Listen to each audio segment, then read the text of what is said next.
जय श्री कृष्णा। राधे राधे। आइए सुनते हैं कार्तिक महात्म्य अध्याय 16। इतनी कथा सुनाने के पश्चात नारद जी ने कहा, हे राजा पृथु, अब मैं आपको भगवान के मंदिर में दीप दान करने तथा झाड़ू लगाने का महात्म्य सुनाता हूँ, जो एक समय मुझे ब्रह्मा जी ने बताया था। अत्यंत गोपनीय इस कथा को आप ध्यान पूर्वक सुनिए। अत्यंत प्राचीन काल की बात है। चंद्रवंश में जयध्वज नाम का एक अत्यंत प्रतापी तथा प्रभु भक्त राजा राज्य करता था। वह प्रतिदिन भगवान के मंदिर में जाकर स्वयं झाड़ू लगाता तथा दीप जलाया करता था। एक दिन वितिहोत्तर नामक राज पुरोहित स्वयं राजा को ये कार्य करते हुए देखकर हैरानी से पूछने लगा, हे राजन, भगवान को प्रसन्न करने के लिए और भी अनेक भक्ति युक्त कार्य है, फिर मंदिर में स्वयं सफाई करने तथा दीप जलाने में इतनी अधिक श्रद्धा का क्या रहस्य है? राजा ने हाथ जोड़कर अत्यंत विनम्र भाव से कहा, महाराज, इस संबंध में मेरे पूर्व जन्म का एक अत्यंत हैरानीजनक इतिहास है, जो भगवत कृपा से मुझे इस जन्म में भी याद है। यदि आपका आदेश हो तो वह घटना मैं आपको सुनाऊं। पूर्व जन्म की वह घटना सुनाते हुए राजा जयध्वज ने कहा, सतयुग में वेद वेदांगों को जानने वाला एक ब्राह्मण था, जो अत्यंत विद्वान होते हुए भी दुष्कर्मों में लिप्त रहता था। उसके खोटे कर्मों के कारण उसके बंधु बांधवों ने उसका परित्याग कर दिया था। एक दिन भूख प्यास से अत्यंत दुखित हो वह घूमता फिरता नर्मदा नदी के तट पर जा पहुंचा और वहीं पर उसने अपने प्राण त्याग दिए।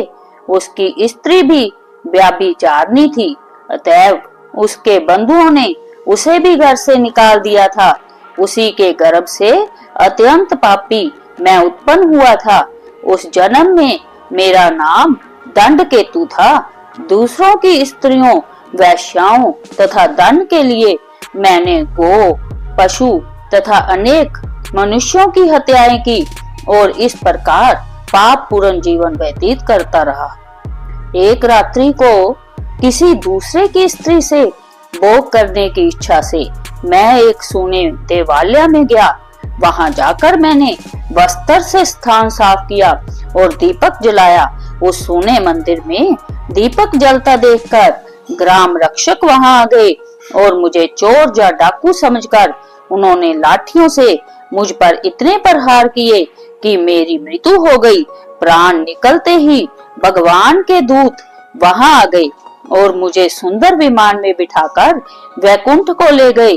कार्तिक के महीने में भगवान के मंदिर में झाड़ू लगाने तथा दीपक जलाने से मुझे इतना फल मिला कि कई कल्प तक स्वर्ग में सुख भोगकर अब मैंने चंद्रवंश में जन्म लिया है।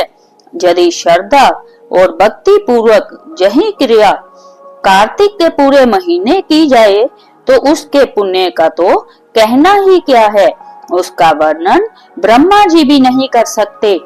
एक कन्या कथा सुनाते हुए नारद जी ने कहा, हे राजा पृथु, अब दूसरे के दीपक जलाने का महात्म्य सुनो। मनुवंश के प्रतापी राजा रैवत के पुत्र भद्र बुद्धि के पुत्र का नाम सुदर्शन था। नाम के अनुरूप ही सुदर्शन अत्यंत सुंदर और पराक्रमी था। भद्र बुद्धि की राजधानी नर्मदा के तट के समीप महेंद्र पर्वत पर थी। एक बार शिकार खेलने के लिए सुदर्शन अपने साथियों के साथ वन में गया। घूमते फिरते हुए उसने नदी के उस पार एक सुंदर कन्या को देखा तो साथियों को वहीं छोड़कर घोड़े पर सवार होकर तत्काल नदी के उस पार जा पहुंचा। वहां उस रूपवती कन्या को देखकर सुदर्शन उस पर मोहित हो गया। कन्या भी उस अत्यंत सुंदर बलशाली वीर पुरुष को देखकर लज्जा को प्राप्त हुई। सुदर्शन ने शालीनता पूर्वक उस कन्या से उसका परिचय पूछा। तब उस कन्या ने बतलाया कि वह गौड़ राजा की पुत्री है और उसका नाम मदनालसा है। अपनी सखियों के साथ क्रीड़ा करने के लिए वह यहाँ पर आई है। इसके बाद स्वेच्छा पूर्वक उन दोनों ने गंधर्व रीति से वहीं पर अपना विवाह कर लिया और नर्मदा नदी के तट पर विहार करते रहे।